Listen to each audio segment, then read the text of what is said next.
Dabas miers un krāšņums, pilsētas ikdiena, ļaudis un vietas, kuras dzīves straujajā ritmā iedzīvotāji nav pamanījuši vai saskatījuši daudz citādākas esam. No Rauna atklājas no jauna mākslinieku glaznās, kuras tapušas plenēru laikā. Ikvienā no tām iedzīvināts glaznotāju sajūtas, redzējums par mazpilsētu un tās ļaudīm, laikmeta izpratne un glaznieciskā identitāte. Es visu redzēju no toņa Raunas pilsdrupās. Te jūs redzat baznīcu, un visās trijās glaznās ir viens un tas pats, bet no dažādiem skatu punktiem. Šī vieta ir spēcīga, tā mūs iedvesmo un priecē. Vakar un aizvakar bija lietains, tāpēc tonis bija labākā vieta glaznošanai un kur atrasties, bet šodien bija saulaina diena. Mēs nezinājām, ka Drupas būs labākā vieta glaznošanai arī saulainā dienā. Mēs mīlam šo vietu. Šis vieta atrodas pie upē Raunā.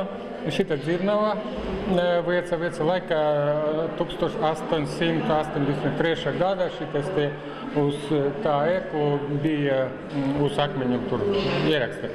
Un šodien pēc vakarā, tad, kad bija list un list, bija pirma diena, tad, kad saulaina laiks, un pēc ēniem tur tad dažādas reizi bija saule, un gribas to noķert.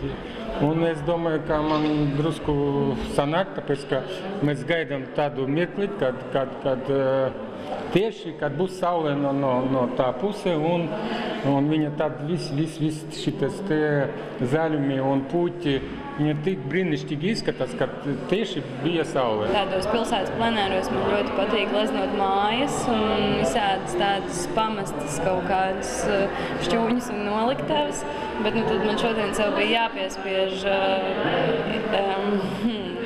jāpiespiež ieskatīties dabā caur glaznotāju aci, jo parasti dabā man vairāk patīk iet vienkārši tā. Man Normons arī jautāja, vai es tās krāsas tā redzu, vai es tikai tā glaznoju. Un tad man sanāca smieklīgi, jo nē, es it kā redzu normāli krāsas.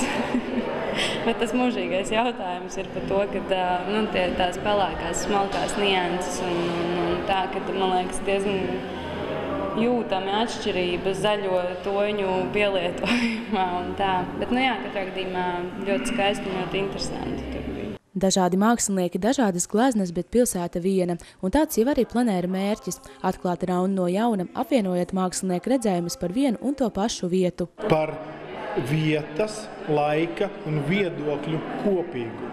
Es domāju, ka šī gadījumā vismaz mūsu mērķis, kā organizatoru mērķis, nav parādīt individu varēšanu.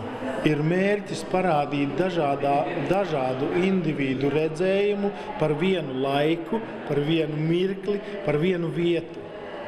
Noteiktā laika sprīdī. Man liekas, ka tas ir ļoti interesanti. Raunas plenērs ir kvalitatīva un radoša kultūrvide. Tajā satieks dažādu novadu un valstu mākslinieki, kas kopīgi strādā pie Raunas kultūras mantojuma radīšanas, glaznās iemūžinot vēstures, liecības un mūsu laikmeta pavadienus.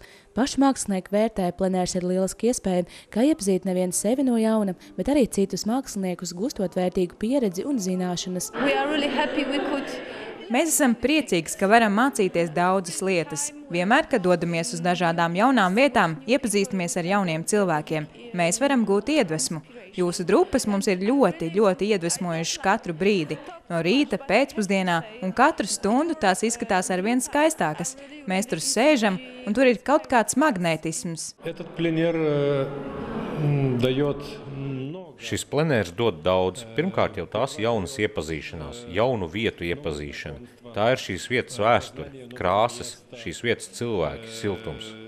Plenērā var iegūt jaunus kontaktus ar māksliniekiem. Tas ir brīnišķīgi. Plenērs ir vairāk nekā māksla. Māksla dod visu, bet satikšanās vēl vairāk. Plenēra rezultāts redzams nevien glaznās, bet arī fotografijās. Fotogrāfs Normons Cercins dokumentēja plenēru norisi fotoveidā, kas kopā ar mākslinieku glaznām veido kopēju stāstu par Raunā nedēļas laikā piedzīvoto. Tāpēc vairāku dienu glaznošanas Raunas vārdienas svinībās 20. augustā tika atklāta izstāde Raunas pilsdrupu tornī.